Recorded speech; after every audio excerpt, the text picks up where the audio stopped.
Bismillahirrahmanirrahim. Alhamdulillahirabbil alamin wassalatu wassalamu ala sayyidil mursalin sayyidina wa habibina syafi'ina wa qurrati a'yunina wa maulana Muhammadin sallallahu alaihi wasallam wa ala alihi wa sahbihi ajma'in. Rabbi shrah li sadri wa yassir li amri wa hlul 'uqdatam min lisani yafqahu qawli.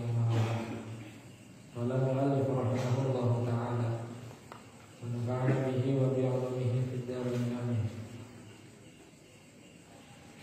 Bismillahirrahmanirrahim. Wala budda fiha min syuruti sholati wa tarkil mubtilati. Wala budda lan wajib. Orang tegese wajib. Fiha ing dalam nyolati mayit min syuruti sholati saking pira-pira syaratnya sholat. Wa tarkil mubtilati lan ninggalaken pira-pira perkara kang batalaken sholat.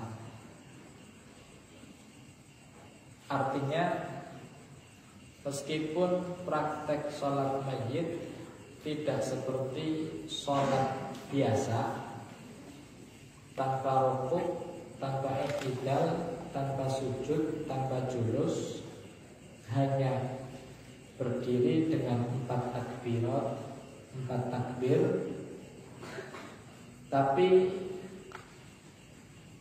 masalah syaratnya sholat tetap harus terjaga. Dalam arti seperti orang mau sholat, wajib suci dari 2 hadas kecil atau hadas besar. Juga suci dari najis. Kemudian juga wajib menutup aurat. Itu diantara syarat-syaratnya sholat. Lah untuk masalah waktu sholat, kalau sholat selain sholat jenazah ada waktunya, selain daripada sholat sunnah mutlak, maka sholat menyolati mayit pun ada waktunya. Yaitu kapan? Ketika mayit sudah disucikan, baik dengan dimandikan atau ditayamumi ketika ta'adzar ghusluhu. Nek mayitnya durung diadusi, durung ditayamumi, maka belum sah untuk dilaksanakan apa? Salatnya belum sah. Jelas ya?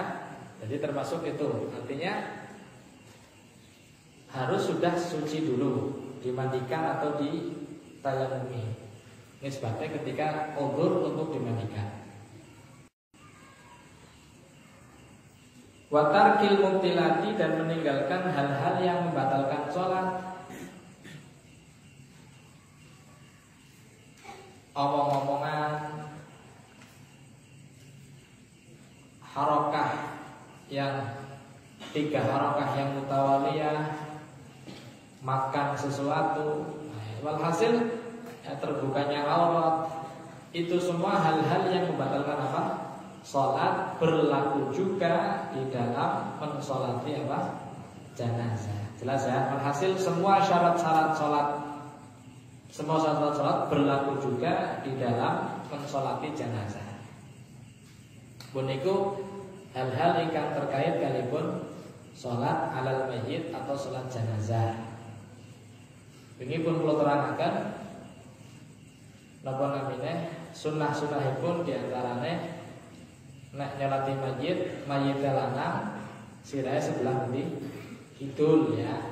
Ini sebelah mriki sebelah kidul, artinya di sebelah kirinya musolli. Sirahe sebelah kirinya musolli. Dan ketika mayitnya perempuan di sebelah kanannya musolli. Dan posisi ketika mensolati jenazah perempuan di tengah-tengah, bil ajuz, di tengah, di bokong lah. Untuk laki-laki di sebelah apa? Di kepala. Itu sunah-sunahnya. Dan juga diusahakan untuk minimal 3 shaf, karena ada hadis dan mengatakan bahwa ketika mayit disolati dengan 3 shaf, aujaba faqad aujaba ay wajabat lahu al-jannah, wa kama qala Rasulullah sallallahu alaihi wasallam. Wa aqallu dafni, saniki badhe bahas kewajiban terakhir untuk mayit atau bagi mayit, bagi kita orang yang masih hidup, yaitu ad-dafn. Dafn itu maknanya mengubur, ya, mengubur apa? Mayit. Ba'dul ulama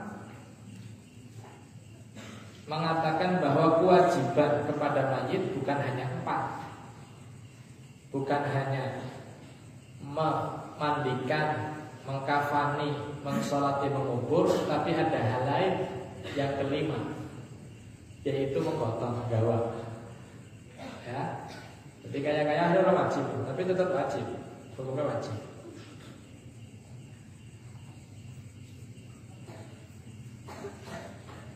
Nisbatnya gotong ataupun habl,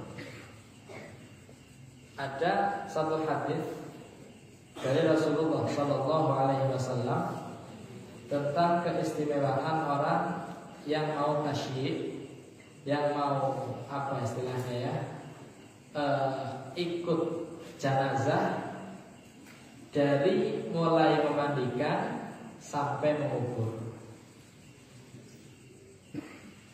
Pahalanya berbeda bagi orang yang hanya mensolati dengan orang yang menunggu sampai ikut mengiring sampai mengubur, itu pahalanya berbeda.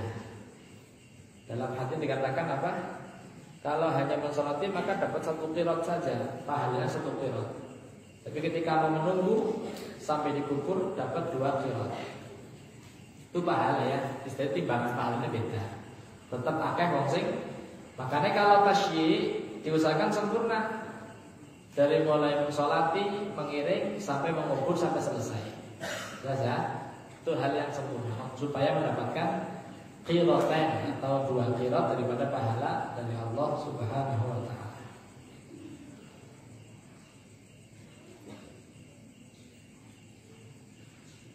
Hablul mayyit, cara yang paling afdal, jadi ada beberapa macam cara membawa mayit.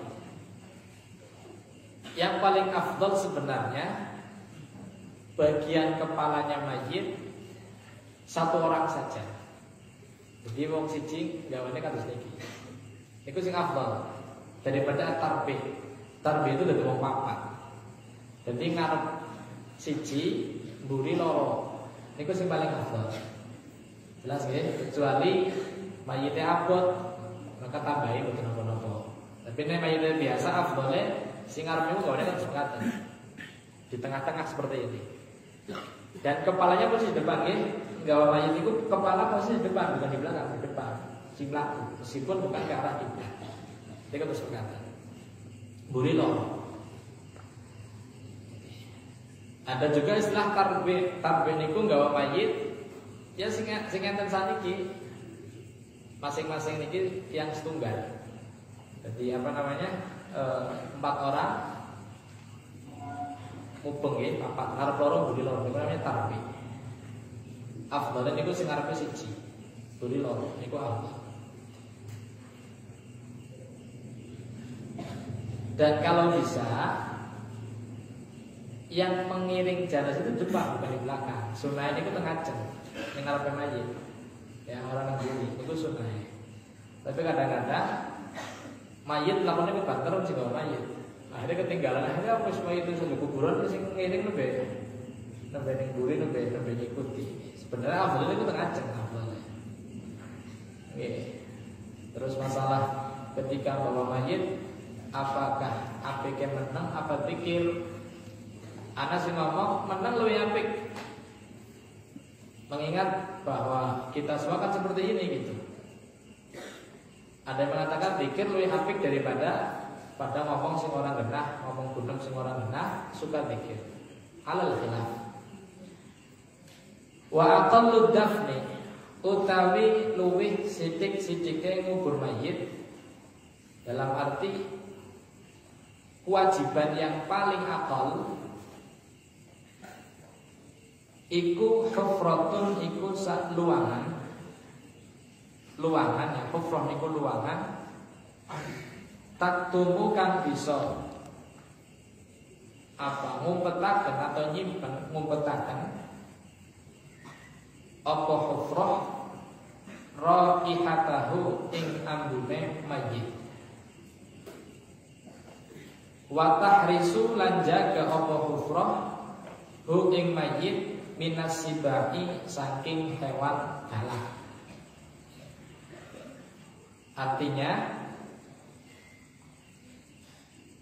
mengubur mayit yang paling akal, kewajiban mengubur mayit yang paling akal ada dua hal. Kalih dong. Siji sing penting temriku bisa menahan daripada bau yang menyengat ketika mayit sudah mulai apa namanya, mulai ambil istilahnya, mulai apa istilahnya, mulai tagoyang, supaya orang mampu. Sing nomor kali jaga supaya boten saged dikeduk dening hewan. Ini sebatas Indonesia insyaallah aman lah. Ya insyaallah apa? Tidak ada hewan sing medhuk insyaallah langka lah Indonesia. Bukan dalam itu di dalam lain barangkali di situ banyak apa namanya hewan-hewan ganas, hewan-hewan galak yang sering apa istilahnya ketika ada mayit baru, mayit anyar dikeduki kok dijupuk di tangan itu bukan enten nih. Nah, angger mriki niku dudu hewane sing pada ngeduki. Tapi angger ana mayit mati Jumat Kliwon. Nah, niku sing perlu dijaga kadang-kadang ya. Jadi angger ana mayit mati Jumat Kliwon terus dijupuk omone. Hah? Taline niku dadi sakti terus iki. Nggih terus dadi sakti jarene. Almarhuman Qasim Karangajar dia kan tinggal Jumat Kliwon.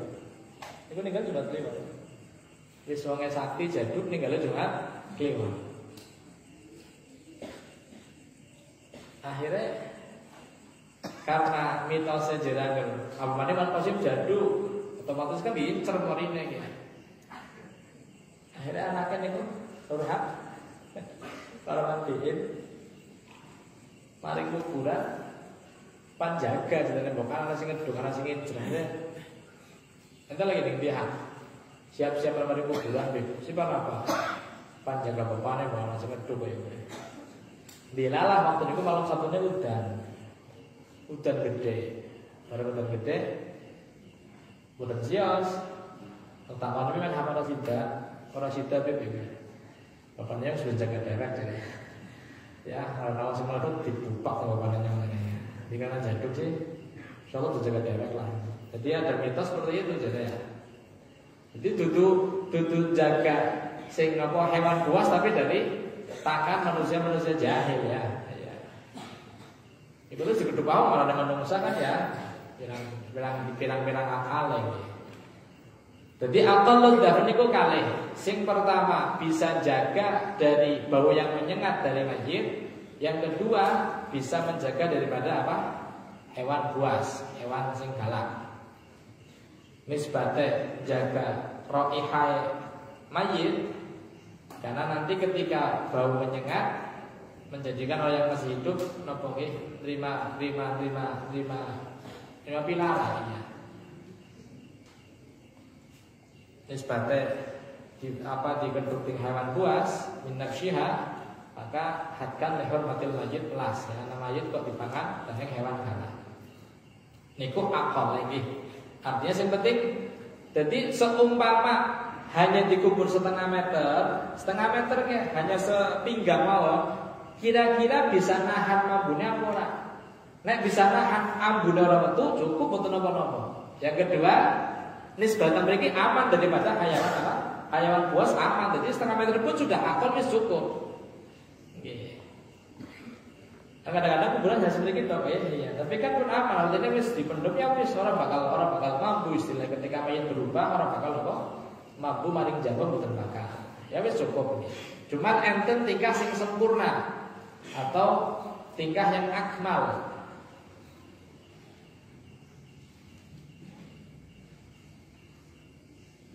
Wa yusannu lan den sunahaken apa ayyuh maqam yen toh dijroaken apa dafan tegese apa kubur qadra qamatin kelawan kadar sak dedeg wa bastatin lan sak pengawe wa yuwassa'a lan yen toh dijembaraken atau diambaken apa kuburane.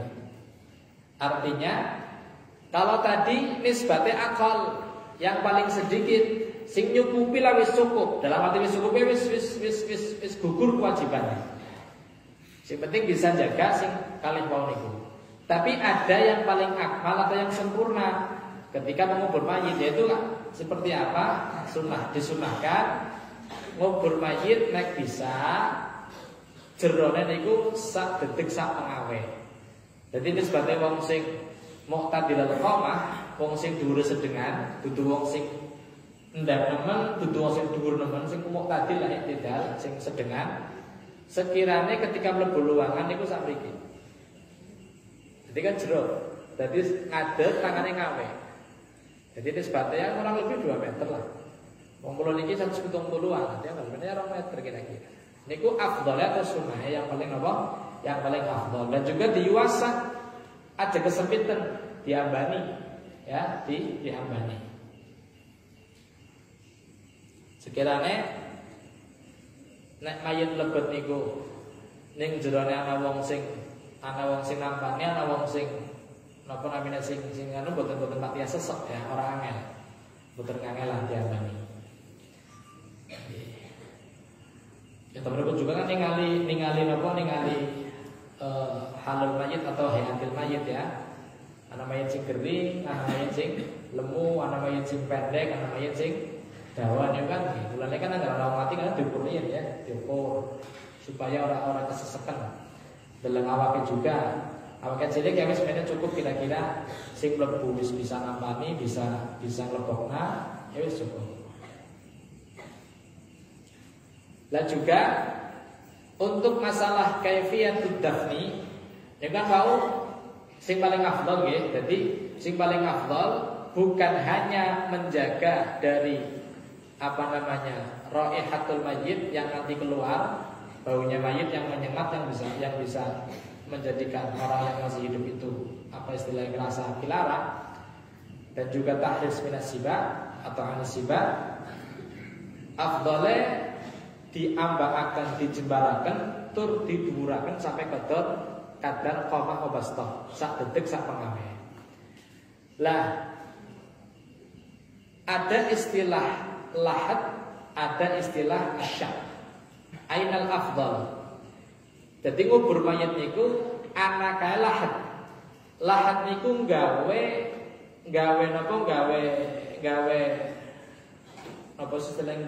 kalenan. Gawe kalenan sebelah pojok. Jadi napa nggih? Contoh niki kuburan nggih. Iki teng mriki niku di apa istilahnya Pak? Inggil wala naknya di pinggirnya. Jadi angger tanah atas si paling ngandap ini gini, dibolongi. Namanya luang lahat. Di lahat itu dari bahasa Arab lahdun. Angger sing tanahnya apa? Atas. Katanya teng Madinah itu tanah sing atas. Iya, tanah sing atas. Ketika tanah atas afdhole ngangge lahat. Bolongannya teng pinggir. Jadi di growengi ya, nggodalah mayit teng mriku teng pinggir. Niku afdal. Ketika tanahnya apa? Tanahnya soluba atau atos. Kados dari Madinah niku tanahnya atos, teng Madinah tanahnya atos. Angger tanah atos ya nang pinggir luwih afdal. Yang kedua namanya asyak. Syak niku nggawe kalenan teng tengah. Jadi bodi gedung disebi kalenan tengah. Kalau terus kalau kayak kalenan lah kayak kalenan. Jadi bolongan semangatan. Jadi ada bolongan semangatan. Namanya asyak. Bagi tanah yang zrohwah atau temeriku gampang gugur, angger di keduk pinggirnya, ngisor pinggir bisa gugur, maka afdalnya ada syak tengah. Kados dari Mekah niku tanah sing rohwah, tanah sing gampang gugur, tanah sing ambrol, cepet ambrol. Maka temeriku afdalnya ada syak. Jadi bisa afdal syak, bisa afdal lahat. Afdal lahat ketika tanah atas, syak ketika tanahnya apa? Tanahnya gampang gugur. Jadi melihat keadaan di desa-desa mungkin satu makboroh dengan makboroh yang lain, kuburan satu dengan yang lain beda-beda. Ana sing tanah atas, ana sing tanah amoh. Sing tanah atas apike nang pinggir. Sing tanah amoh apike nang tengah supaya ora gugur. Begitu apa namanya? Kaifiyah dafnil mayit sing afdal. Wa yajibu lan wajib apa taujihuhu ngadepaken mayit ilal kiblati maring arah kiblat.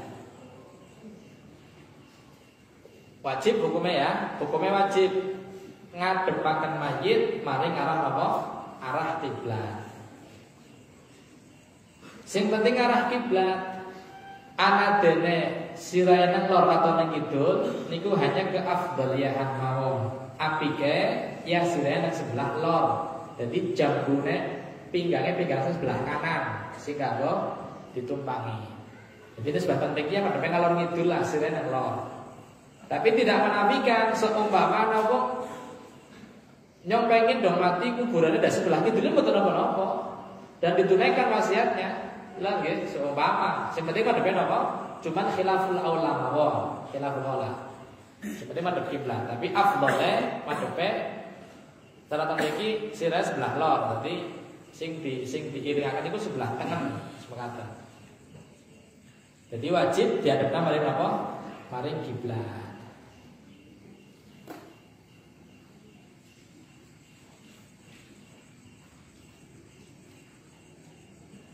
Bahkan kalau seumpama yakin kalau mayitnya tidak diarahkan ke kiblat, madhep ora maring kiblat, niku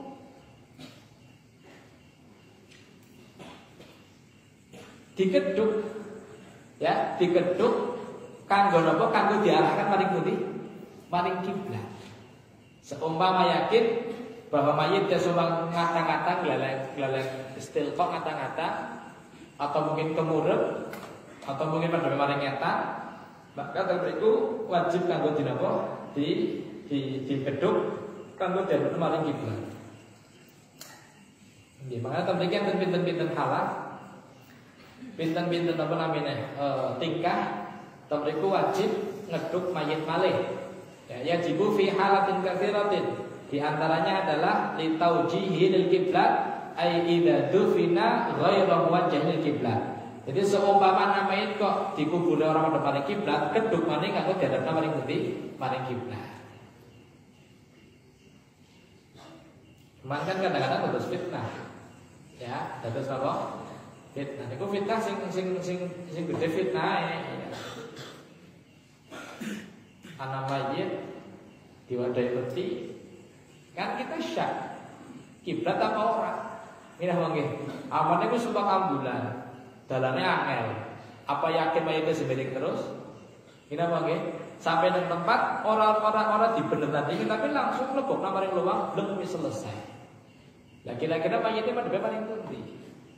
Nek secara hukum ketika yakin tak hakok boten madhep kiblat ya kudu dikedhuk kudu diadhep nang maring kiblat. Tapi wis di Surabaya sing apa namanya? Ya, ana sing ngerti, dalam hal ana sing ngerti, jadi wis dianu nawani kiblat ya wis. Ya istilahnya yudayyan wis, yudayyan bainahu wa bainallah. Daripada jadi fitnah sing tambah gede, ngene wae ya wis. Nah, jadi agar orang menghadap kiblat wajib untuk dinabash, untuk digali supaya diadakan ke kiblat. Kemudian di antara hal-hal lain yang di situ wajib untuk dinabash, untuk digali kembali, untuk dihadap kiblat, idza lil ghusli idza lam yataghayyar. Nek mayit durung diadusi.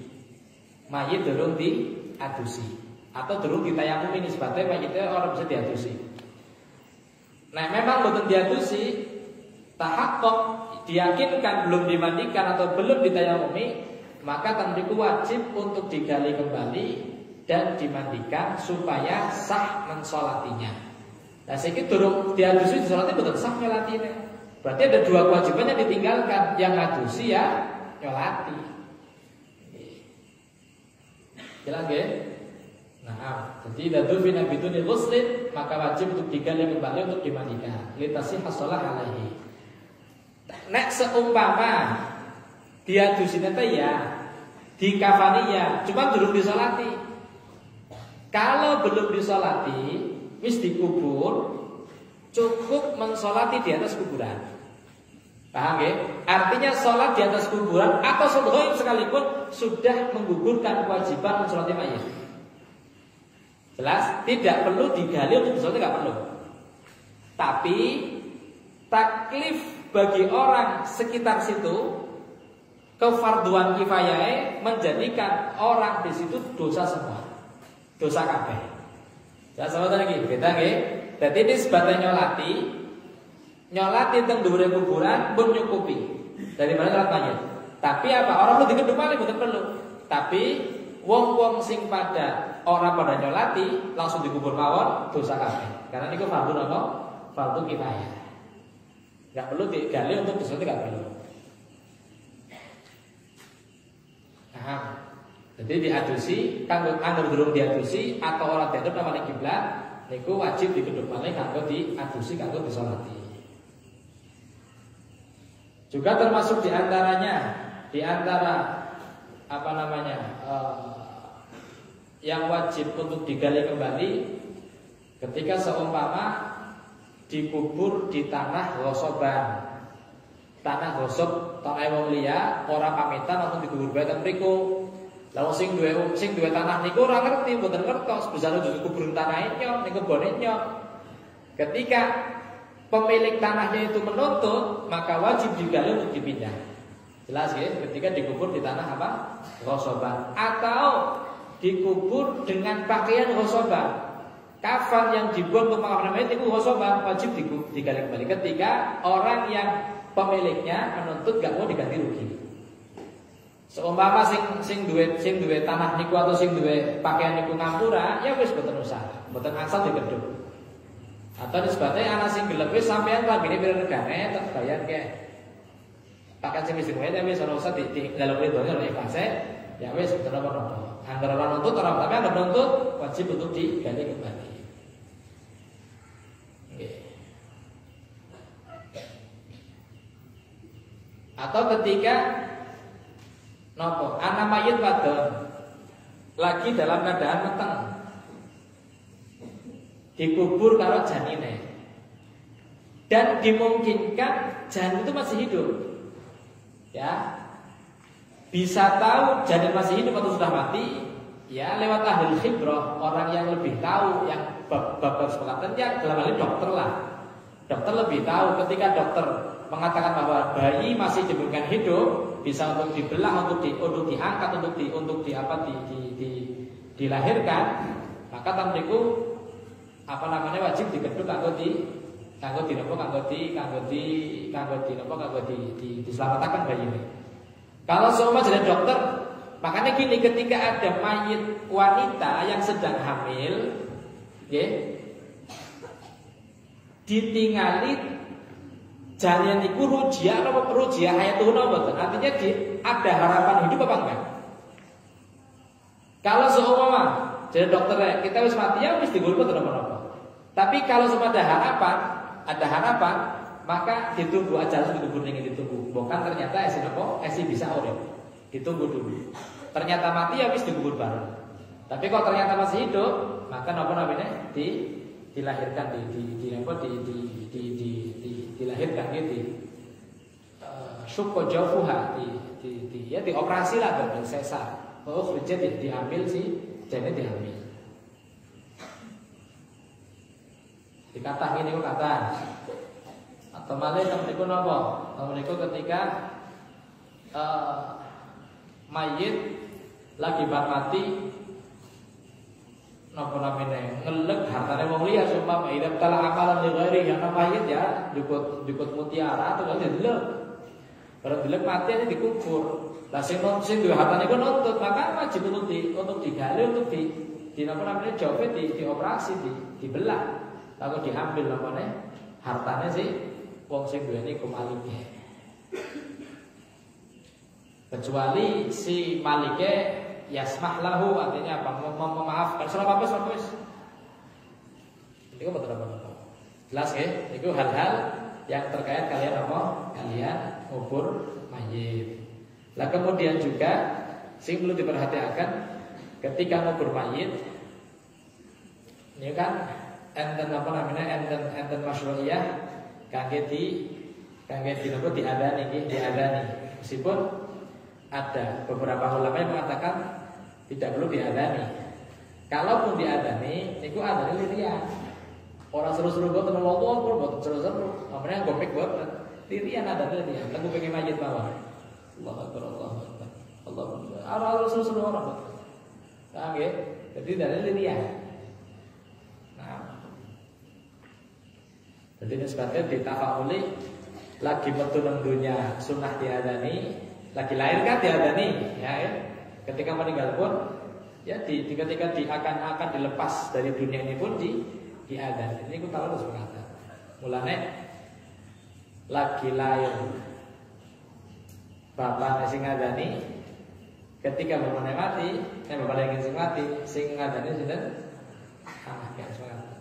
Ya kalau langsung dia, kalau lagi lahir diadani dengan baik kulo, ketika baik kulo nilang sing ngadani. Ini jero diri ya, Allah Akbar, betul-betul banget. Orang Allah Akbar. Bukan seperti adanya surat bukan.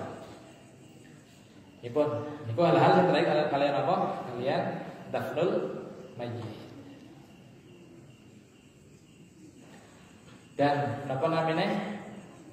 Ada beberapa fadhail ketika kita mengubur mayit. Okay.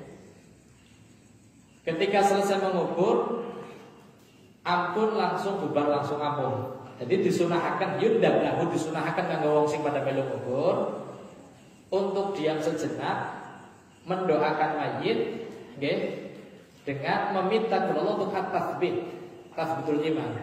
Dalam arti apa doakan tabbatakallahu bil qauli ats-tsabit. Niku sunah. Makanya ketika rampung dikubur, ana sing nalkin. Anda sing apa? Kenalkan kan di akhir talqin itu ada kalimat apa sih? Tabbatakallahu bil qauli ats-tsabit. Mudah-mudahan Allah menetapkan kamu wahai mayit dengan al-qaul ats-tsabit yaitu la ilaha illallah Muhammadur Rasulullah. Mati dalam iman. Dan juga mintakan ampunan doakan maring sinten? Maring mayit. Lah, bagi orang yang mengubur diusahakan supaya nawuraken tanah mari kuburannya diusahakan dengan membaca surat Al-Qadar. Jadi inna anzalnahu fi lailatul qadar ping 7. Niku faqat warad bahwa mayit yang dibacakan seperti itu tanah sing diawuraken maring kuburane mayit nek bisa sing nempel maring kafane mayit diwacakan inna anzalna ping 7 niku lam yu'adzab fi qabrihi. Mboten bakal kena adab teng kuburane sing mayit. Iku luar biasa iki dadi sebisa mungkin nggih mulane niku kadang-kadang sing diwaca nanggal niku apa namanya? Labina namanya. Iya, istilahnya sing go nahan mayit niku sing bunder-bunder niku nggih. Dadi bacakan dadi gelem-gelem niku aja mau hanya sekedar gelem apa namanya bunder-bunder tok, tapi diwacakan nanggal apik itu. inna anzalnahu Ramadan itu wes inna anzalnahu. Jadi sing niku sing napa namine sing karena kan itu niku kira prestasi bantalan mayit lah nggih. Dan niku diwacane anzalnahu. Jadi fakat marot masuk semangat ada hadis dikatakan Rasul Karim yang berlepas mayit yang dibacakan seperti itu la yu'adzab fi qabrihi dan bakal kena azab kan kuburannya sing mayit. Yo salat nggih. Bon niku hal-hal yang terkadang kalian mendem mayit. Nisbate napa namanya manfaati maring mayit ad-du'a was shadaqah tanfa'ul mayit bila khilaf. Enten hadis riwayat sahabat Sa'ad bin Ubadah. Sa'ad bin Ubadah itu dari perang oleh Kanjeng Nabi sallallahu alaihi wasallam. Ketika berperang ibunya di rumah meninggal. Ketika meninggal orang menangi ibunya dikubur. Ta'ala ya Rasulullah atanfa'uha syai'un. Napa saged manfaati sesuatu sing kangge ibune kula sebab ibune ninggal boten menangi. Karena kula sudah derek perang kali Kanjeng Nabi kali jenengan. Lek Nabi ya manfaati, bisa manfaati. Akhirnya apa Sa'id bin Ubadah niki apa sahabat Sa'id bin Ubadah niki dia pakai gak ada hakit, gak ada apa, gak ada kebun namanya al-mikhraf. Kebun yang luas, lumayan luas di napa di infak akan kangge maslahatul muslimin sing ganjarane kanggo ibune sahabat Sa'ad bin Ubadah. Artinya sedekah untuk mayit tanfa'u bila khilaf dan juga doa untuk mayit manfaati tanpa khilaf. Jelas ya? Nggih. Ayat Al-Qur'an walladzina ja'u ba'dihim yaqulu Rabbana ighfir lana wa li ikhwanina. Niku kan doanya masing-masing urip. Rabbana ighfir lana wa li ikhwanina alladziina sabaquna bil iman. Itu kan anjuran untuk mendoakan orang yang sudah mendahului kita, sahabat-sahabat Ansor dan Muhajirin saling mendoakan. Jadi pada nikah doa Rabbana ighfir lana ya Allah ampuni kami wa li ikhwanina dan saudara kami yang sudah mendahului kita sabaquna bil iman. Jelas nggih? Itu doa yang banyak. Yang terakhir kalau kamu tambah bikin apa? Masalah takziah. Jadi sunnah takziah itu berarti apa namanya mendoakan kesabaran untuk ahli mayitnya atau keluarganya mayit, ya keluarganya mayit. Kamar keluarganya mayit mendoakan dengan doa A'adhallahu ajraka wa ahsana azaaka aisodraka wa ghafara liman yatika. Itu doa takziah. Jadi kalau salaman, kalau ngucap A'adhallahu ajrak wa ahsana azaaka wa ghafara liman yatika. Itu doa apa? Takziah. Ya, di takziah hari pertama meninggal sampai hari ketiga itu disunahkan. Kanggo takziah. Iya. Kecuali sing ditakziahi Asinom niku boten angsal nggih. Jadi sing takziah keluarga akone ben awak cuma ana rada nggih ya, tinggal mati lanange rada nom, rada semangat takziah. Yuk, semangat apa namanya? Takziah mana iya. Semangat to namanya. Angger asinom syabah aja sing takziah jadi kune mawon, tapi aktor yang lain. Kakak mayit atau adine atau bapaknya atau ibunya ajaran dane aja ya. Kecuali ada dua apa apa yang mana gawe beras, gawe apa, kalau doakan untuk dengan kesabaran, Allah aja mudah-mudahan ditinggikan pahalanya, di agama dari Gusti Allah, diparingi kesabaran sing saya dan mudah-mudahan ghafar lima yatik Allah Taala ngampuni panjenengan panjenengan.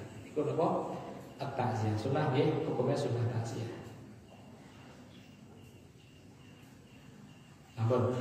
Faslun wallahu a'lam bishawab. Mungkin manfaat fiddin dan akhirah. Amin Allahumma amin. Bismillahirrahmanirrahim.